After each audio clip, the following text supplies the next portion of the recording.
get started with the show headlines coming in first.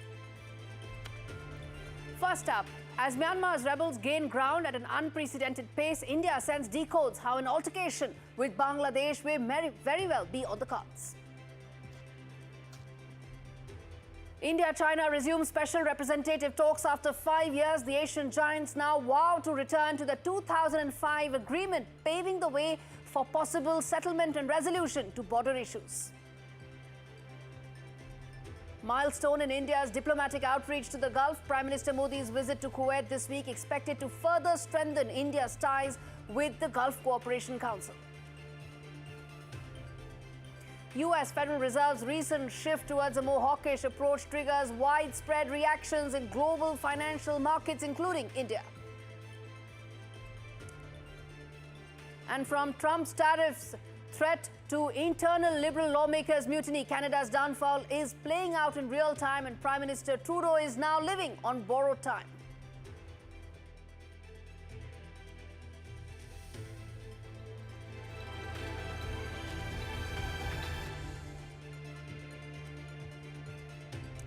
All right, our big story this week on India Sense continues to be around Myanmar. The story we touched upon, viewers, last week as well, where the clock is ticking and the stakes have never been higher for the region, which includes not just the junta, but Bangladesh and India as well, given how strategic this entire area is. And India Sense told you, viewers, last week as well, and we tell you more about the Arakan Army's advances and what it means for the region. Arakan Army has now seized Muangdow, which is in fact a very important town, and now all eyes are on Chittagong, an extremely important town for Bangladesh.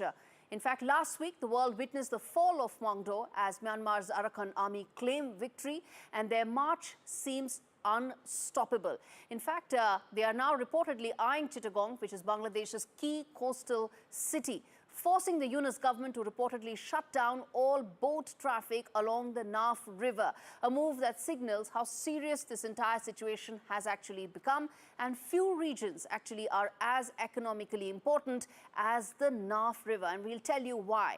Fact number one, it serves as a vital waterway for Bangladesh's trade, and in fact connects the entire Bay of Bengal. And that's what you can see right there. The Naf River is the key waterway that's most important, viewers, and that's why we are pointing that out for you to understand the significance of what's happening in that region. In fact, the Naf River is also a major entry point for imported goods, fueling Bangladesh's economy. So if here on the Naf River, if Arakan Army has a post, it has larger both economic and social, political and other important ramifications for Bangladesh. And the third important aspect is that the river plays a crucial role in the local fishing industry that supports the livelihoods of thousands. If this river falls into conflict, the ripple effect could in fact be very significant for Bangladesh's economy. As I said, this is no ordinary border zone. It is a gateway to the strategic St. Martin Island as well, a region that Bangladesh cannot afford to lose. And the Arakan Army's expansion could spell trouble, not just for the local security, but for Bangladesh's larger goals as well. And now, let's focus on why we are talking about this on India Sense, why this region is so important for us viewers, because this impacts India on multiple fronts. Myanmar is India's bridge to Southeast Asia and for greater connectivity for its entire Northeast regions. To stabilize Myanmar, India must use diplomatic engagement, humanitarian support and coordination with ASEAN countries. New Delhi needs to have more engagement with ethnic groups as well, and not just the junta with whom we have been engaging so far. And in fact, listening to what the External Affairs Ministry spokesperson had to say on how things are unraveling right now in Myanmar.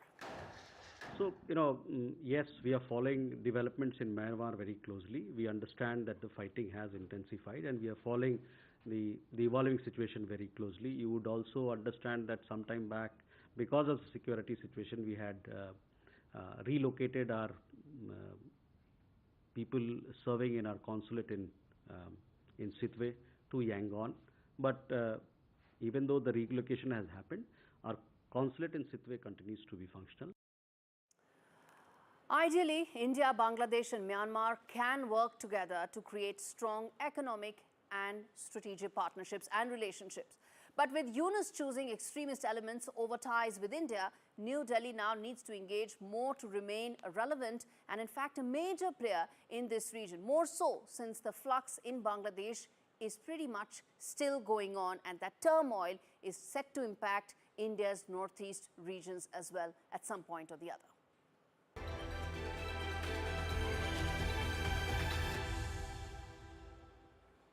The first wide-angle story on the show is from Bangladesh. It is the 51st and third anniversary of Vijay Diwas. The victory India and Bangladesh jointly, in fact, celebrate over Pakistan and birth of Bangladesh. But that has changed now. Bangladesh under Yunus is busy scrubbing history practically. And Yunus's government key aide says India had no role in the war. That's what Yunus government is saying.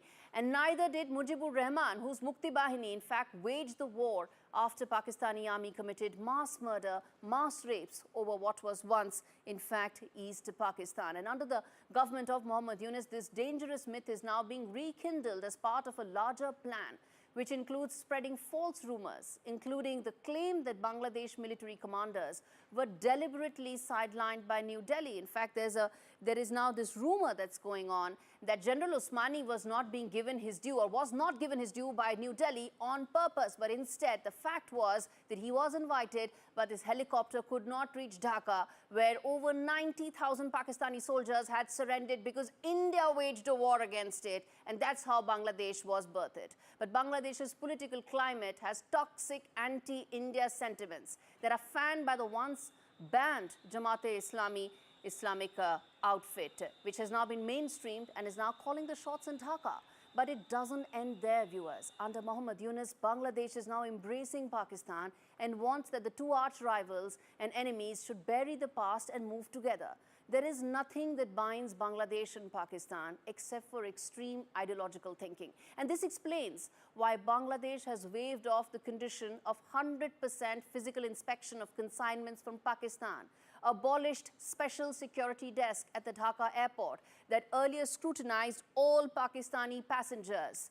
Connect the dots, viewers. What happens when Pakistani goods and people can easily come into Bangladesh? Why would they want that? Now, to now cast India as the villain is not only a distortion of history, but a very dangerous road to take. As we remember our past, we must ask, is Bangladesh truly moving forward, or is it slipping back into the darkness of division? The truth of 16th of December is clear. Bangladesh was liberated because India fought with Pakistan. It defeated Pakistan, and 9,000 Indian soldiers laid down their lives for the birth of Bangladesh. And no extremist Islamist agenda can ever change that fact of history.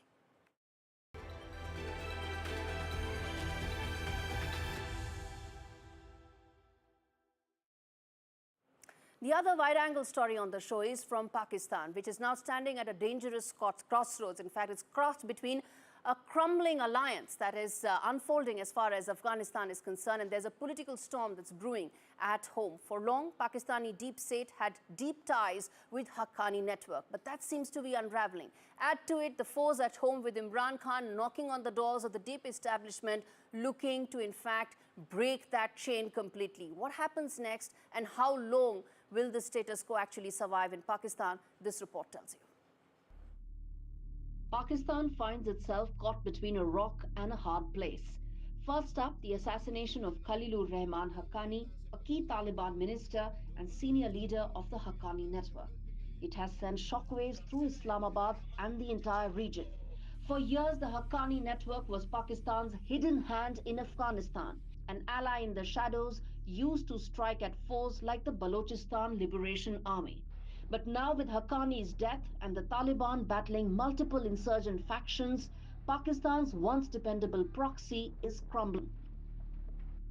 Islamabad is scrambling for new allies in Kabul as its influence in the region begins to slip away. As the Taliban is bogged down in its fight against ISIS-K and other militant factions, Pakistan's hopes of maintaining a foothold in Afghanistan are now looking increasingly uncertain.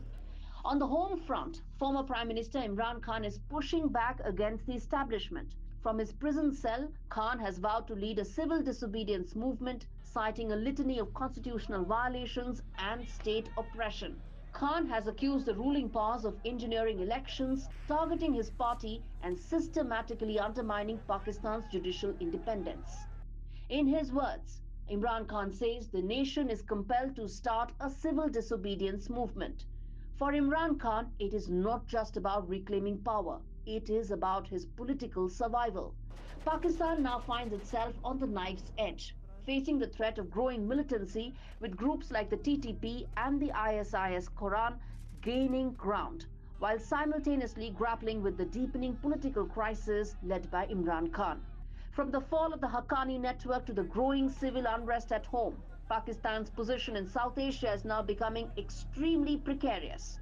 And in this delicate moment, the question remains, can Pakistan navigate the double-edged sword it now faces, or will it falter under the combined weight of its external and internal pressures? The fallout from this storm has only just begun. All right, we slip into a very short break. We come back on the other side and tell you what are UK courts saying as far as Sharia law is concerned. Stay with us.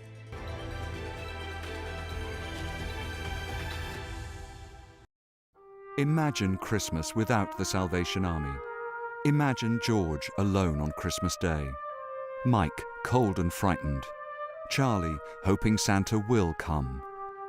Without the Salvation Army, many people would have nothing this Christmas. Please call 0800 028 9111 and give £19 to bring gifts and hope to vulnerable people this Christmas. That's 0800 028 9111. Thank you. By playing People's Postcode Lottery, you've helped thousands of good causes. So thank you. What the world needs now is love, sweet love. What needs now is love, sweet love. Love, sweet love. Right, now, on to number 42. This is an urgent winter appeal from Care International. Around the world, conflict and extreme weather have forced women and their families from the safety of their homes.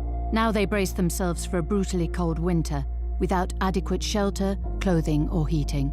الولاد ما نعرف ندفيهم وبرد وصديق يعني نمنا الشتي ما يجينا غطي مابو أطفالنا حفيانين أطفالنا جوعانين. With no home, shelter or way to keep warm, winter is a terrifying time. Help Care work with women when disaster strikes. By donating right now, you could help provide warmth, shelter and supplies to women who urgently need them. Call 0800 144 5550 or go online to give what you can. For women left with nothing, your donation means everything. Please donate today and help women like Rama seek shelter and hope this winter. Thank you. It's been a difficult year for our family. We're finally going through my Tom's things. I want to make him proud, and that starts by making sure our son is protected. Welcome to British Seniors, the UK's #1 rated provider of over 50s life insurance. Hi, I'd like a quick quote. No problem. We're proud to offer our seniors lifetime guarantee. With 100% of claims having been paid, we guarantee your premiums will never go up and that you'll speak to one of our specialists in the UK. That's great. UK residents aged 50 to 80 are guaranteed to be accepted. Depending on your age, your loved ones can get a cash payout up to £10,000. Plus, when you sign up, you'll receive a £135 gift card and free 24/7 GP advice and health services. That money could help with debts or my funeral costs. I'll do it. Be proud to protect your loved ones with British Seniors. To get a free quote today, call our UK team on 0800 158 552 or visit britishseniors.co.uk.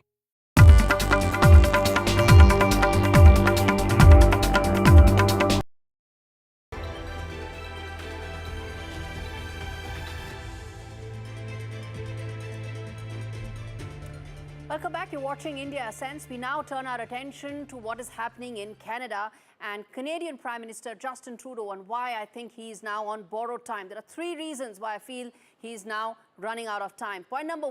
Reason number one, that the mocking and trolling by President-elect Donald Trump is set to intensify as he tries to expedite Trudeau's departure, since the two men have a very uneasy and difficult relationship. The second reason, Khalistani politician Jagmeet Singh, who's keeping Trudeau's government afloat, is waiting for the 25th of February next year before pulling the plug, because that's when he will complete 6 years in power and will be entitled to pension as per Canadian law. And the third important fact, that the by-election in Cloverdale, where Trudeau's LDP dropped from 39% to a mere 16%, tells you that the writing is on the wall. And this report tells you just how significant the backlash awaits Justin Trudeau.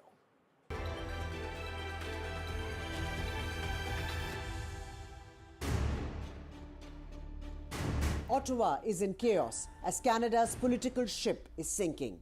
On the heels of a stunning resignation from his number 2, Deputy Prime Minister and Finance Minister Chrystia Freeland, Trudeau is battling both internal and external fires.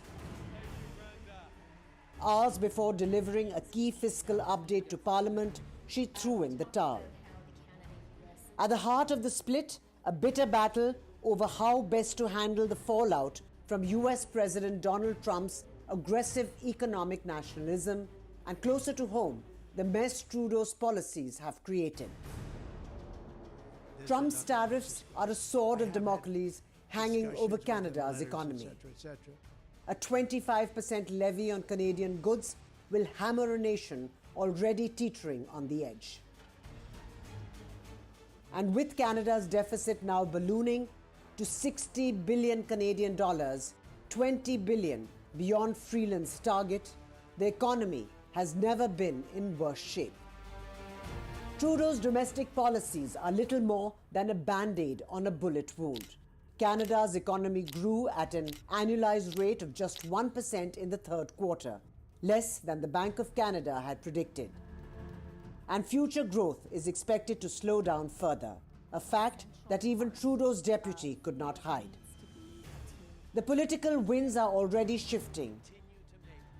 NDP leader Jagmeet Singh, once a key ally, is now calling for the Prime Minister's resignation.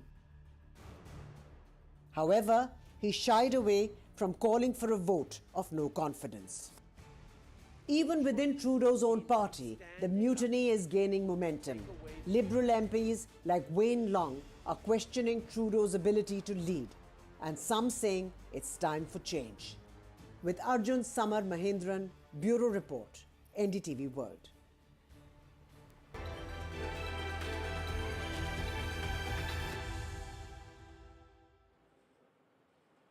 All right, let's get you the top voice segment on the show. We have Jeremy Miller, who is a data reporter of the Washington Post, joining me to really understand the kind of influence that Elon Musk wields and how significant that is. Jeremy, thanks so much for joining me from Georgia. Let me start by asking you, you've been crunching the data numbers. What do they suggest in terms of the reach that Elon Musk has? Yeah, absolutely. What we found is that Elon Musk's audience on Twitter is humongous and is far, far bigger than any other political figure in the United States. So, for instance, his tweets got 133 billion views, 133 million views between July and December. And that's more than 16 times President-elect Donald Trump, and more than 16 times the audience of all of the members of the US Congress combined. So that's just a huge amount of visibility for one man, who, especially in the run-up to the US election about a month or 6 weeks ago, more than 40% of Elon Musk's posts were about politics. And we've seen him using this megaphone to influence US politics, even yesterday, when he sent a couple of tweets expressing his unhappiness with a bill in the US Congress. And just a few hours later, that bill was withdrawn. And so for someone who is not elected, not appointed, doesn't have an official government role, that's just really novel.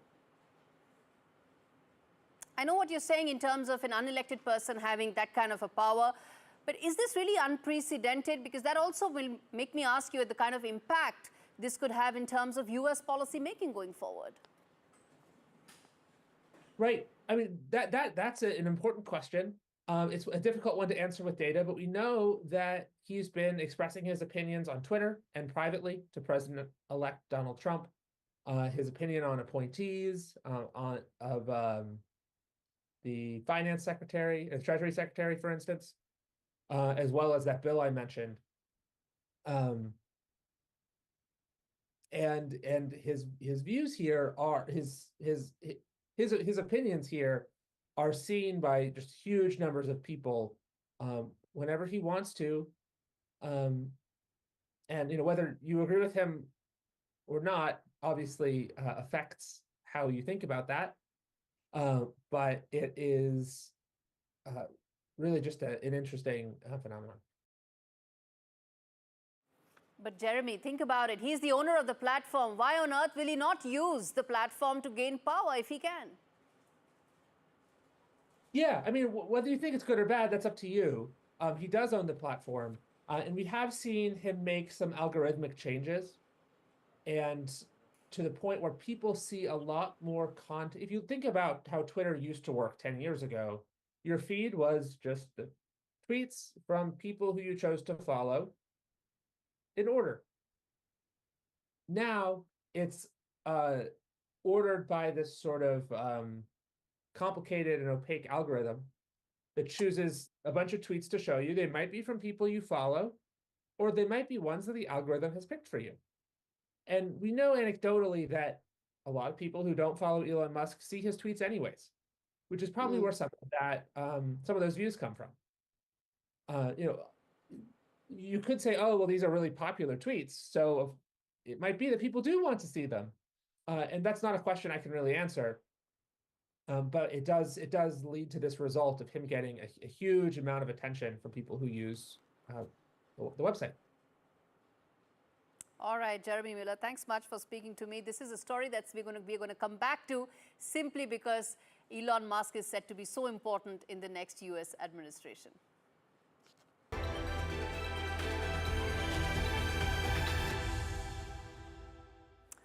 All right, it's time to now take a look at a trend that is becoming quite worrying on Wall Street. You have these young bankers who are clocking in 90 hours. They've got Ivy League degrees, but that don't seem to be enough for them. They need to now, in fact, shape up or they will be falling behind. The price is too steep and it looks like they are resorting to everything that they possibly can, including drugs. This report tells you just how significant that number of bankers are.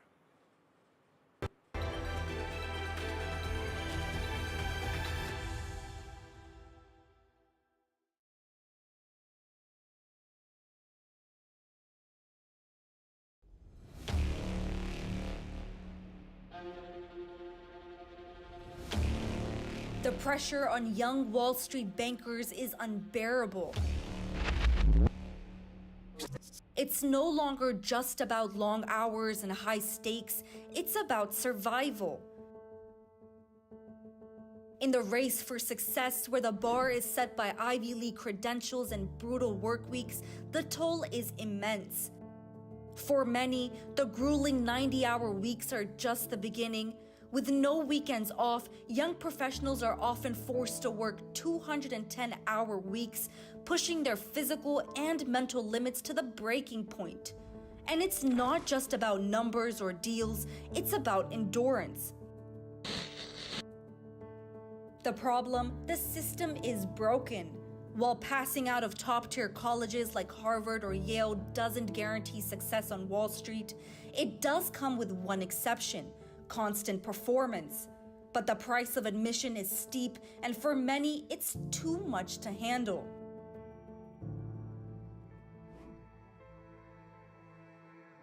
So they turn to something to help them survive: Adderall.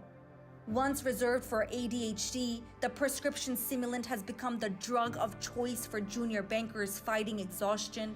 A little pill, a quick fix to get them through the long hours, the endless presentations, and the sleepless nights. Adderall promises enhanced focus, but the cost is high. Anxiety, insomnia, heart palpitations, and a growing sense of emptiness are the hidden side effects. A broken system feeds broken spirits. And while the pill is easily obtainable through doctors, the real danger lies in the culture it fuels. A cutthroat world where success is everything, but health and well-being come last. Once, cocaine was the drug of choice, the fuel that powered the wolves of Wall Street. Now it's Adderall, a more legally acceptable but equally dangerous alternative. The high may be sharper, the focus more intense, but the crash can be catastrophic.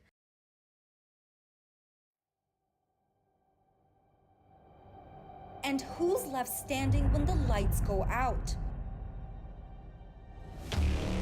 The new wolves are still chasing the dream, but in this unforgiving world, it's unclear whether the dream is worth the price they're paying.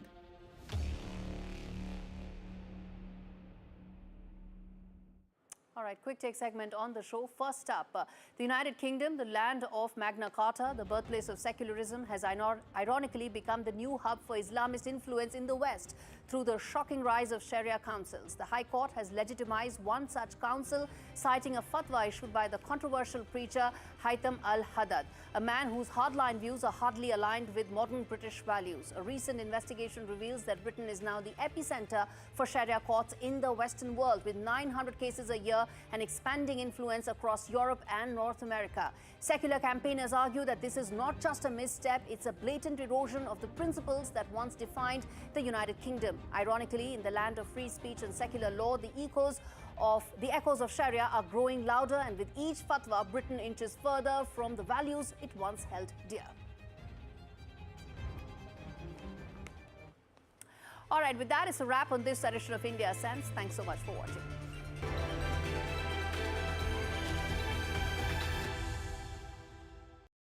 This winter sale, say OMG because our best ever price is back. You'll get this unlimited data SIM for just £22 per month. And you can gift data to the family, so you can start the new year more connected to everyone and everything. All on the UK's best network. That's why families choose EE. Hurry, this winter sale offer ends 30th of January. So you want the confidence to hit that high note. Here's how. Get the Harry's trial set. For just $3.95, you'll get our new trim and razor, shave gel and travel cover. With our new razor, even your 8th shave will be as smooth as your first. Its 5 German-engineered blades are our sharpest yet. Now with your newfound confidence, that high note is there for the taking. Harry's. Feel good, fellas.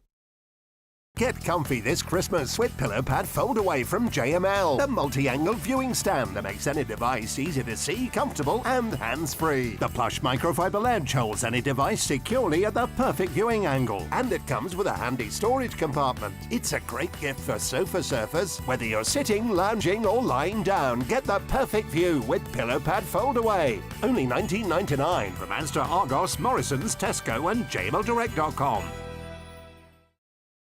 Have you ever considered what might happen if you didn't feel that way about yourself? You know, your worth doesn't depend on what they think of you.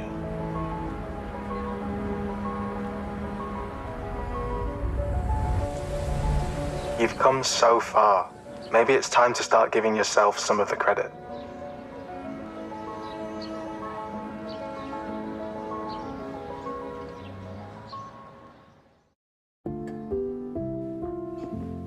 You know, the toughest part of the whole grief, I'll never forget, is when Nan turned to me one time. And she goes, "John, I don't know what's happening to me." Those weeks that he came in, with the 3 weeks that I could be his little girl again, nothing I can do will repay Marie Curie for doing that for. The amazing gift that they gave me was I was there at his last breath. He was there for my first. In the calls, they just listened. She just said, "John, just speak." Although people don't like to talk about it, but we're getting older, it has to be done. You start to think about, well, what would I do? Where would I want to leave things? I will give everything back that I can to the hospice that gave me so much, not only in my name, but in Dad's name. Who do I give my assets to? Didn't realise you had a choice. Give better end-of-life care to all. Get your free will guide today.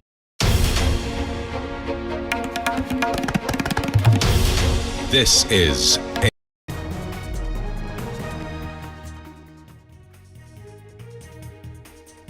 Hello and welcome to the Southern View. I'm Veera Raghav. A special focus this evening on another round in the Tamil Nadu government versus governor battle in that state over Vice-Chancellor appointments. But first, let's take you through the big headlines that we're tracking this hour. Starting with Parliamentary Affairs Minister Kiran Rijiju speaking out on the chaos in Parliament, tells NDTV one man's agenda is stalling the Parliament as he hits out at Rahul Gandhi.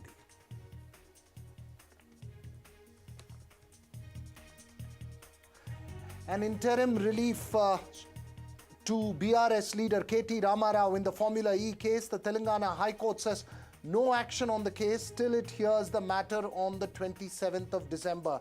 The Congress agrees to discuss the allegations in the Assembly.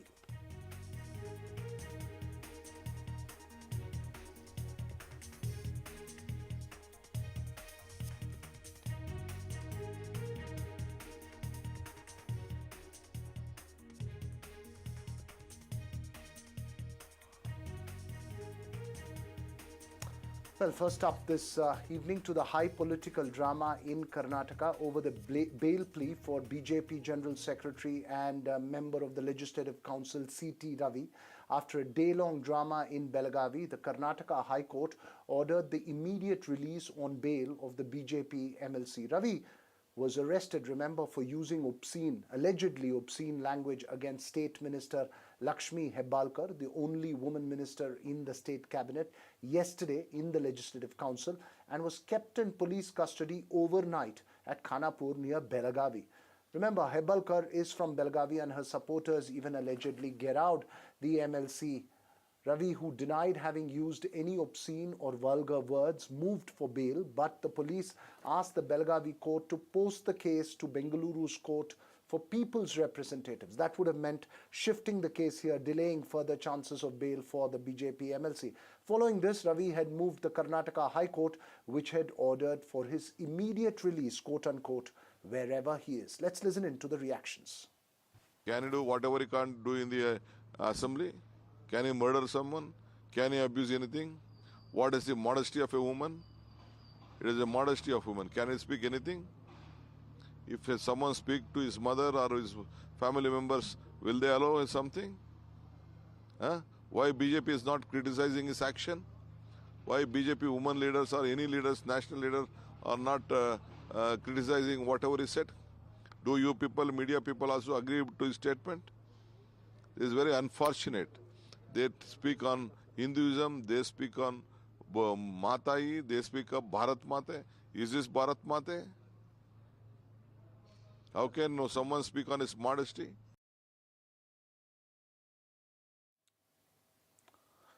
Well, the Congress taking a strong position against the minister for using obscene language to a woman in the Legislative Council, and the woman minister that is, and the BJP accusing the state government and police of high-handedness and vindictive treatment. Well, joining me this evening on the show for a quick face-off, Sudha Halakai of the Bharatiya Janata Party and Syed Asad Abbas of the Congress Party. Sudha, first to you.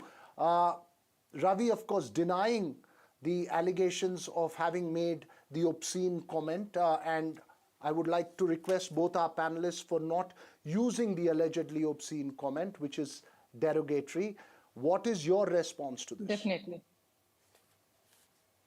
Veera, first, at the foremost, I'd like to say that yesterday was a black day, not only for the Delhi Parliament, but for the Karnataka as well, because in the complete history of Karnataka, never such incidents has taken place.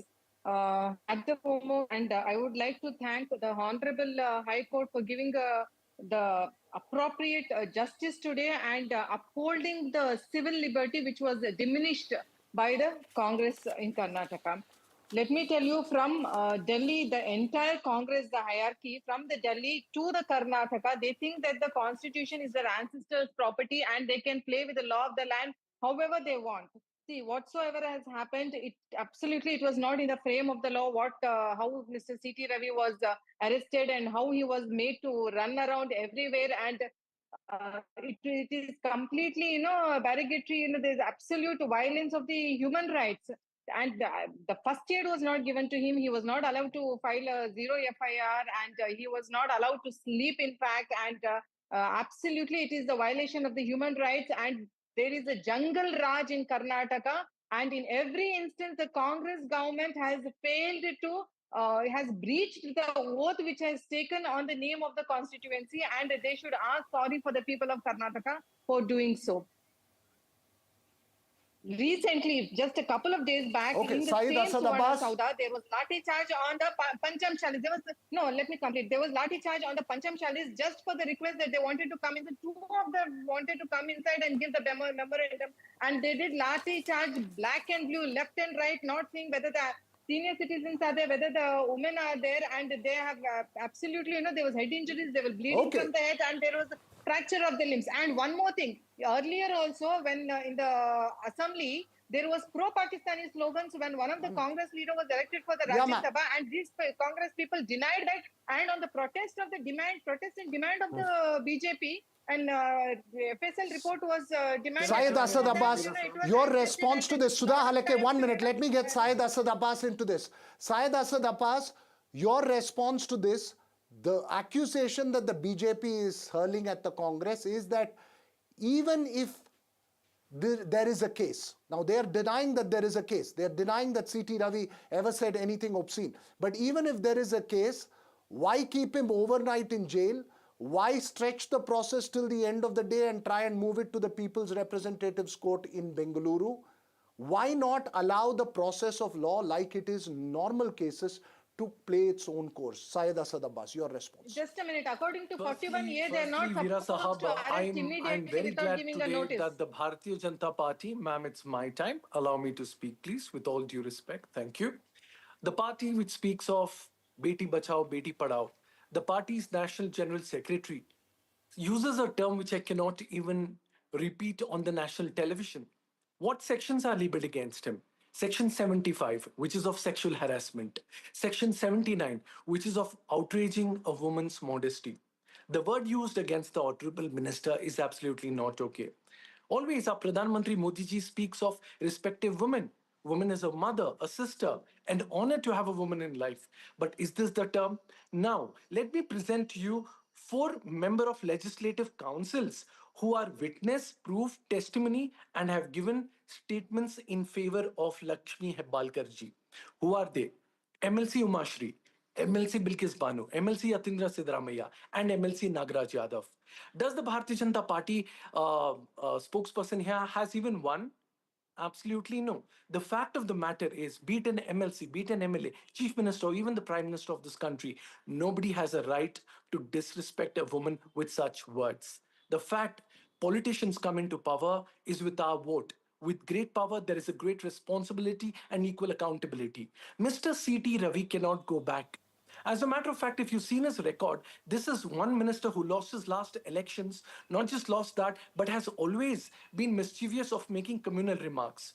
Today, I really like to question that. No, Syed. Just allow me to continue. So because he's made communal... No. What has communal remarks to do with this now? Here. And let me tell you, Bharatiya Janata Party is the one who he's when you spoke. Can I be allowed to complete, please? Can I just... 30 seconds, thank you, sir. Ma'am, the fact of the matter Please go ahead. Had any Congress leader done the same with a leader of you, or maybe you, would you be okay with it, ma'am? Would it be right to even support such a thing? It's absolutely unfair. You should say, let the court decide on the I will answer. Yeah, no, if that comment was made, isn't it extraordinarily derogatory? I, Dr. Sudha Halkai, irrespective of whichever party I belong to as a woman, will be the first person against the statement if at all it is made. We said that let the judiciary take the action, let the investigation go on. I told you I'll be the first person to stand against it. And our party, Bharatiya Janata Party, has always given the due respect for the women and has always given the equal rights to the women in every aspect. And the history is proof for that. We will stand absolutely against it if at all it is made. If at all it is made. Both of you have made emphatic points. Both of you have made emphatic points. If it did happen, it's an acrimonious exchange, but obviously the process of law will take its own course. Thank you too for joining us. Thank you, Syed Asad Abbas, for articulating that point of view as well. But now to our special focus this evening. Another round in the Tamil Nadu governor versus government battle over the appointment of vice chancellors to prestigious state-run universities in the state. 6 universities in the state, including the Madras University, do not have a vice chancellor at the moment. And in this backdrop, the governor, R.N. Ravi, has asked the state to recall the search committee set up to zero in on a vice chancellor for the Annamalai University. In fact, he has reiterated his comments. Governor Ravi says that the committee appointed by the state government does not have the UGC chairman's nominee, and hence its recommendations should be invalid. Tamil Nadu government says the governor's actions is absolutely unacceptable and is obstructing the functioning of an elected government in the state. The state government says there is no violation of the Supreme Court guidelines and that the committee is perfectly legal as it is now. Well, this is another round in the never-ending political battle in that state between the Raj Bhavan and the State Secretariat. What is the impact on the functioning of universities, which, remember, impact the lives of lakhs of students? Joining me this evening, Kalyan Raman of the Bharatiya Janata Party, Syed Hafiz of the DMK, and my colleague Sam Daniel as well. Mr. Kalyan Raman, my first question to you.